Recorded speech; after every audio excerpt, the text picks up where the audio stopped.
ঐক্য হবে না। ঐক্য কি জন্য? ইসলামী রাষ্ট্র ব্যবস্থা প্রতিষ্ঠার জন্য। এ পর্যন্ত যে অভিজ্ঞতা হয়েছে, ইসলামী রাষ্ট্র প্রতিষ্ঠার আমরা স্লোগান দিয়েছি, কিন্তু ক্ষমতায় যাওয়ার জন্য যারা ইসলামী রাষ্ট্রকে মানে না, স্বীকার করে না, তাদের সাথেও আমরা ঐক্য করেছি, তাদের পেছনে চলেছি অথবা তাদের সমর্থন জন্য কেউ কেউ চেষ্টা করেছি।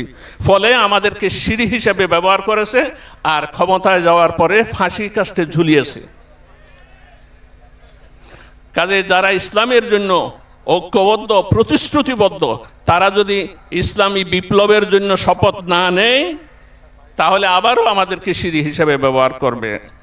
আর বর্তমান সরকারকে যেটা বলি যে আপনারা যদি এই ভারতীয় আধিপত্যবাদের বিরুদ্ধে যদি আমরা রুখে দাঁড়াতে চাই, তাহলে ইসলামের পথে আপনারা রাখি ডাকি এই যেই আচরণ করতেছেন সেটা হলে হবে না। ইসলামের পক্ষে পরিষ্কার বক্তব্য নিয়ে আসতে হবে। চরমনাই পীর সাহেব হুজুর এই কথাগুলো এখানে বলেছেন।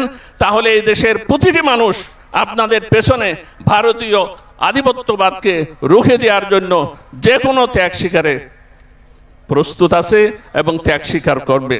সুবহানাকাল্লাহুম্মা ওয়া বিহামদিকা লা ইলাহা ইল্লা আনতা আস্তাগফিরুকা ওয়া আতুবু ইলাইক।